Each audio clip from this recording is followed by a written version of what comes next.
Niger State is situated in North Central and is the largest state in Nigeria. As the largest state in the country that is home to the third largest population of malnourished children in the world, with an infant mortality rate of 70 per 1,000 live births and an under 5 mortality rate of 120 deaths per 1,000 live births. Here is currently the prevalence of malnutrition in Niger State. Urgent action is required to confront this challenge. Nadena alfiyar yanga ba abun da ya same ta. Mun yi kwana biyu ina bata nono, an ce yarinya ba ta da lafiya, kowa ya ce ya kai ta asibiti. Na kai ta asibiti a rubuta min magani. Na yi magani in koma kai yarinya ya dinga yin kashi da zan sa kuno ba. Mun je asibiti an rubuta mana wani kuno ana ce mai suna friso cream. Shine ina ta bata ta sha kumfin gudu. Aka ce ni zo ni mata soyan bis. Kunun soyan bis na yi mata kashi. Friso din na yana kashi. Kunun ya sha sai kashi. Mun zo mun canza zuwa sallah. Na bata sallah yi kashi kuma bayan sa kowane kunu kuma. Yarinya ne tana cikin wata 4. Sai ta fara amai tana zawo. Tun daga lokacin jikinta ya canza. Tun da na gan canji kuma na kawo ta asibiti. Da na kawo ta asibiti aka sa mu kan magani. Mun koma muna kan yin magani. Bai yi ba kuma ba mu gan wani canji ba, muka dawo. Yanzu aka ce muna akwai maganin da ake bayarwa, ake bamu cewa Allah ya yarda za mu gan canji.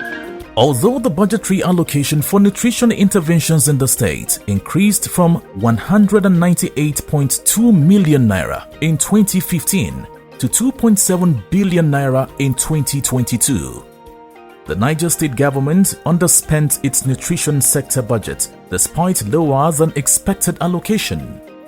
We have the state action plan or sector-wide action plan on malnutrition, and it doesn't just rest with the Ministry of Health. It's multi-sectoral, drawing the Ministry of Budget and Planning, Ministry of Finance, Ministry of Health, Ministry of Education, Ministry of Local Government Affairs, and of course Ministry of Women Affairs, because malnutrition is everybody's business. So that policy is in place, and we have a state committee on nutrition that also reviews the situation. But the key implementers are, of course, Health, Ministry of Agriculture and Water Resources are all part of the multi-sectoral responders to the problem of malnutrition.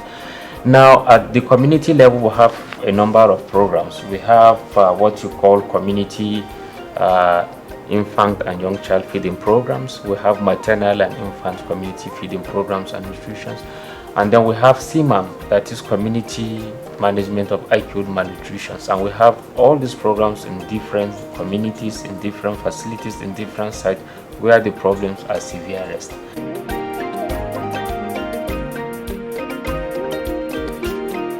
In Lapai local government area of Niger State, nursing mothers are still struggling to save their malnourished children, as the ready-to-use therapeutic food, which is one of the most effective commodities for the treatment of malnutrition, is no longer available across their primary healthcare centers. The intervention being given to them here in this primary healthcare facility, we don't have such intervention like the micronutrient, the warming tablet and others. Due to the shortage of the supplements being given to them, we refer them to appropriate place like PICO, where they will assess all these services for these malnourished children. Matsala da rashin ci abinci ke da damu yara, don muna da matsaloli da yawa. Don ko da muka fi su suna ci abinci, to ne din muna sai gani wani ciwo ya zo ya shiga, don ga yanan dai asibitin mu akwai matsala. Don ko da ciwo ya zo mana muka je ba magani, to sai mu rasa yadda za mu yi su ci abinci, ko da muka je asibiti sai a dai ba za a samu isasshen maganin da za a ba mu a yi musu ba.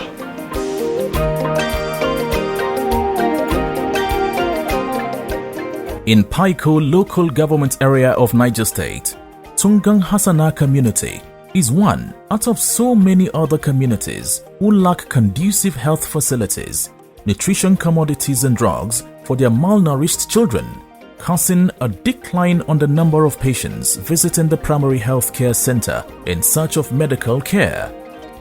These community people now resort to traditional health practices as solution to their problems. The challenges we are having is that we are lack of RUTF. We don't have RUTF. And when we go to the community for this sensitization, malnourished children are there.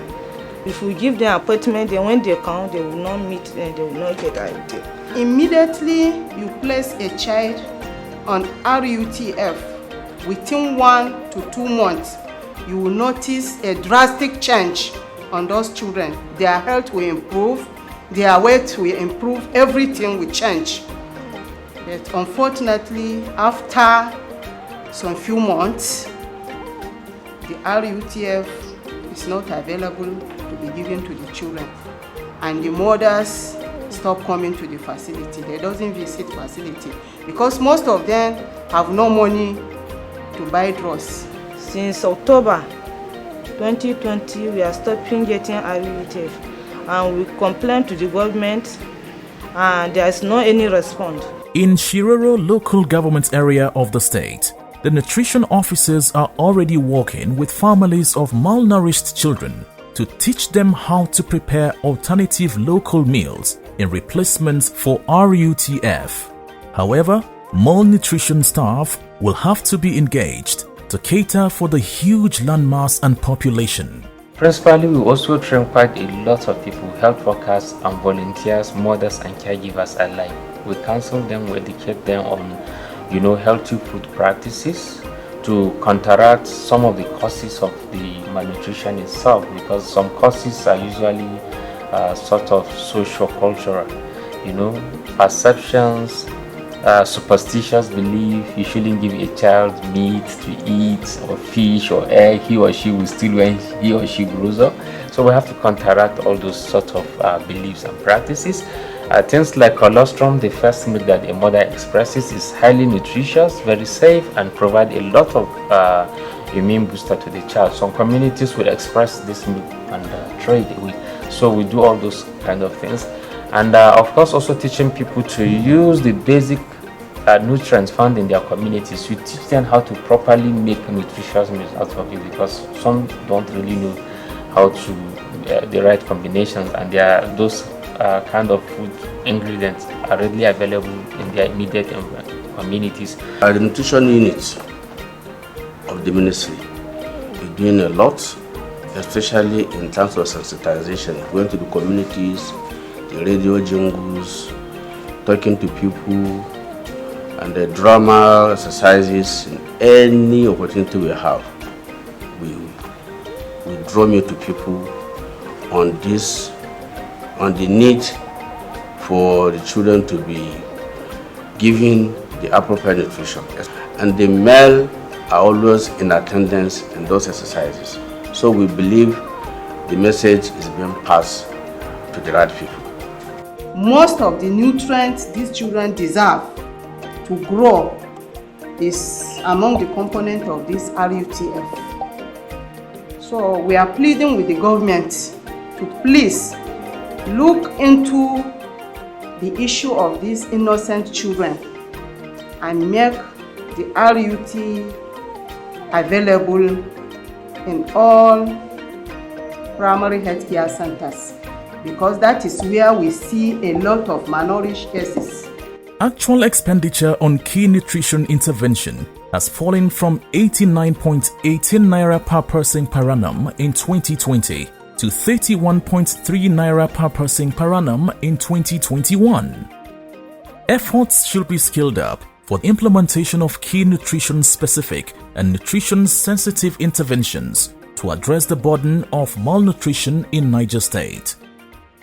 To drastically reduce the prevalence of malnutrition in Niger State, government must also, as a matter of urgency, increase funding allocation for nutrition by at least 20% in online ministries, departments and agencies, and fully implement the Niger State multi-sectorial strategic plan of action for food and nutrition.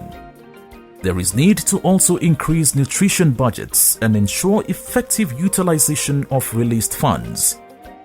Government must also do more to sensitize communities in Niger State on the importance of exclusive breastfeeding for infants up until 6 months of life and consumption of nutritious diets to secure a positive future for the citizens.